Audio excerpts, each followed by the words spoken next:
ఈరోజు డిన్నర్లోకి red sauce pasta చేసుకుందాం వచ్చేయండి. కడాయిలో వాటర్, పాస్తా, సాల్ట్ వేసుకొని 15 to 20 minutes బాయిల్ అవ్వనియండి. బాయిల్ అయిన పాస్తాని స్ట్రైన్ చేసేసుకోండి.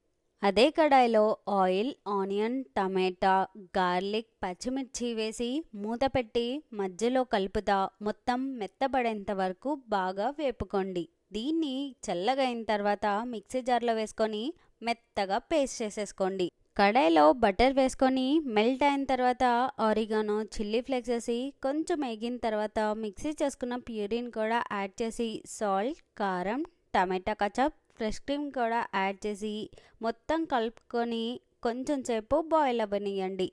బాయిల్ అయిన పాస్తాని కూడా వేసేసుకొని ఇంకొకసారి కలుపుకొని కొన్ని పాస్తా వాటర్ని కూడా యాడ్ చేయండి. లాస్ట్లో కొత్తిమీర యాడ్ చేస్తే మన రెడ్ సాస్ పాస్తా రెడీ అయిపోయింది. డిన్నర్కి పర్ఫెక్ట్. ఒక్కసారి ట్రై చేయండి. ఎలా వచ్చిందనేది నాకు కమెంట్స్లో చెప్పండి.